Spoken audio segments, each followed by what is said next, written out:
Shout out po sa mga taga Lamidella, dito sa Barangay Lamidella. Barangay ko po ito. Shout out po sa mga taga Baaw. Ako po taga Baaw, Camarines Sur, si Mr. Jeremiah Ceres. Ang vlog po natin ay para makapag-inspire tayo na ang lahat nating mga kababayan sa Mandako dito sa Pilipinas ay dapat marunong magdasal, manalangin. Minabuti natin gawing English ang pagpapabigkas para yung ibang bansa na English ang dialect is maintindihan nila. Shout out po sa mga OFW, mga standby, mga government employee,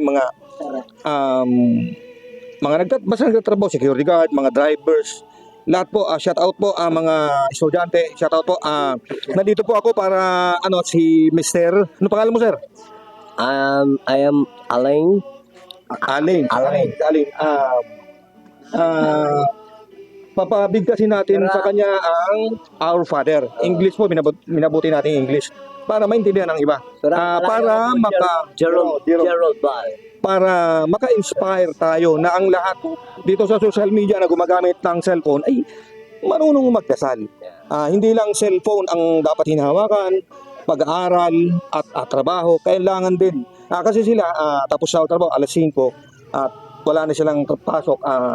Inano ko sila na may mga barkada na dapat matuto na, pero for example, ang ating panauhin si Mr. Alin.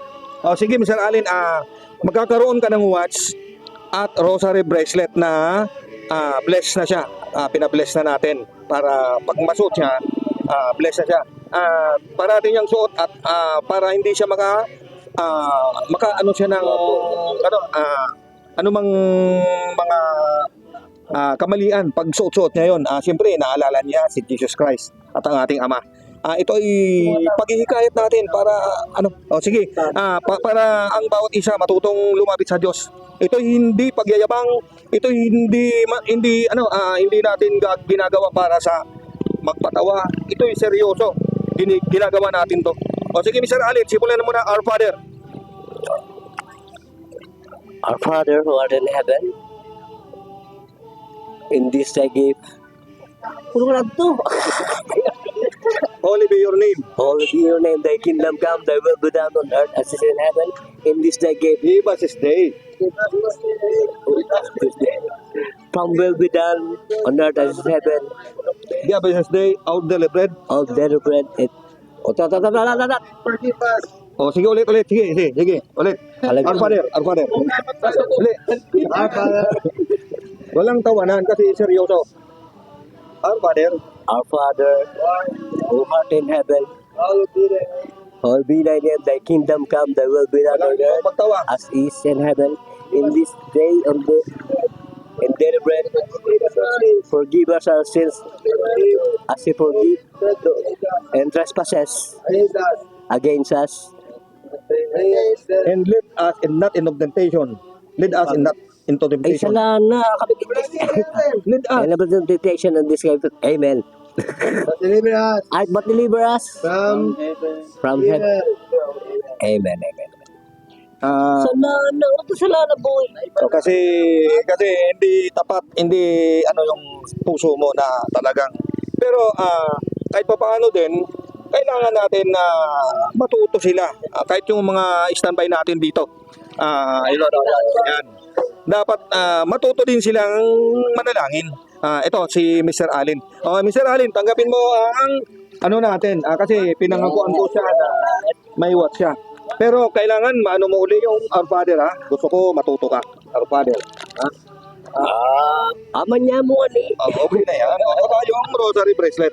Yeah, thanks. Okay, Oy, shout out. sana makakomite ng anumang pagkakasala ang payo natin.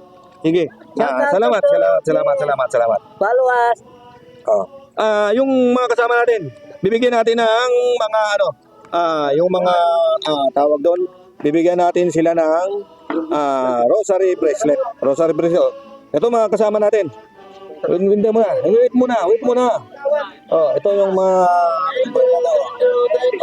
rosary bracelet. Ayan. Magdasal shout Wait muna, kasi sila mga una. Kararating mo lang. Wag mo nang pumilit. Oh, sino ba? Oh, bago matapos yung iba. Oh, Noy. Meron ka. Sino ba? Wala na. Oh, si Jojo. Si Jojo. Oh, wag yan patingin. Oh, saka si ano ba? Oh, ikaw. Oh, yan. Yung mga ano ba, Jay. Oh, si Jay. Oh, yan. Inano natin sila, pagbigay tayo ng palatandaan para habang suot nila yan, hindi sila makakakumite ng anumang, siyempre matatakot sila kasi para sa ating Diyos saka kay Kristo. Ang ating vlog, ang ating mga aktibidad dito sa ating barangay. Kasi yun ang minabuti ko na ito ang i-vlog para makapag-inspire tayo sa mga kabataan. Sige po, salamat po.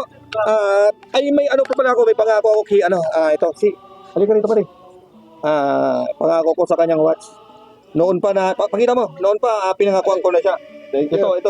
Sino mo wala? Mayroong ano na siyang yan. Sir, pangalan mo sir? Si Jan, pinangakuan ko siya na bibigyan ko sa watch. Hanggang sa muli po. Salamat. Yung gustong magbigkas ng Our Father at may ano pa ako, kung sino po ang makakapag nagkompleto ng 10 Commandments, bibigkas ng 10 Commandments, may watch sa karo sa bracelet. Sige po, mag-ano kayo, prepare kayo, makabisa nyo para mabigyan ko kayo. Ito po ang programa ko kahit wala pa akong kita kasi wala pa tayong gaanong viewers saka followers, 9,000 plus pa lang. Nagpaparami pa lang tayo. Support. Opo. Salamat po. Para ito hindi ko naman pagkakitaan. Ito'y makapag-inspire tayo dito sa lipunan, sa social media kasi social media almost 100% na humawak ng cellphone. Kaya dapat malaman to ng bawat isa na kailangan matuto tayong manalangin at kabisahin natin ang Our Father saka yung 10 Commandments na utos sa Kristo na bago siya umalis dito sa lupa. Salamat po at sana suportahan yung aking vlog para maraming makaalam. Sana makalibot dito sa buong Pilipinas. Ito po hindi katawa-tawa, ito po ay seryoso na pagbablog ko. Salamat po sa inyo. Magandang hapon po. Magandang hapon, umaga man, gabi sa Amandako dito sa Pilipinas. Salamat sa inyo.